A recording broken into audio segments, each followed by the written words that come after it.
Hey there, healthcare professionals! Let's dive into the fascinating world of healthcare ethics, specifically focusing on the principles of beneficence and non-maleficence. Beneficence is all about doing good. It's promoting health, preventing harm, and prioritizing the common good over individual benefits. Think about seatbelts.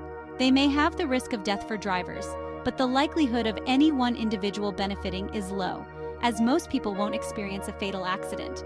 This is what Jeffrey Rose termed the prevention paradox. A measure that benefits the community at large offers little to each participant. The alternative would be focusing on high-risk groups, but this can lead to stigma. In such scenarios, the duty of care extends to informed consent. Patients need to be fully informed about the implications of any health intervention. This way, healthcare workers avoid harm by ensuring patients understand the benefits and risks involved. When it comes to drug education, harm reduction is a practical approach. Instead of the overarching principle of do no harm, healthcare workers acknowledge that clients might not want to change their behavior.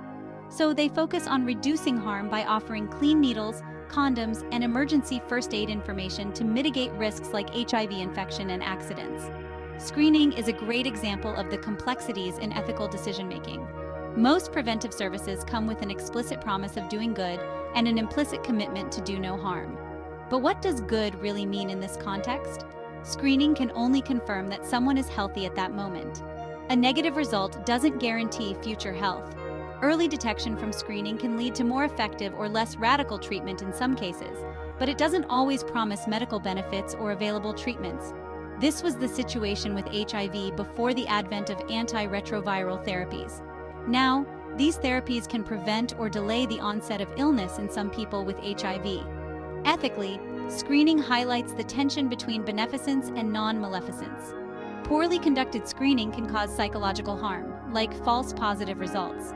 The pressure to ensure high participation and demonstrate the service's success often means screening is sold to the public, with consent presumed and refusal made difficult.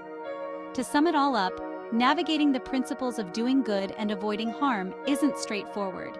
It's filled with complexities and requires a delicate balance. So the next time you're faced with an ethical dilemma, remember these principles and strive for informed, compassionate care. Until next time, stay ethical and stay compassionate. Thanks for tuning in.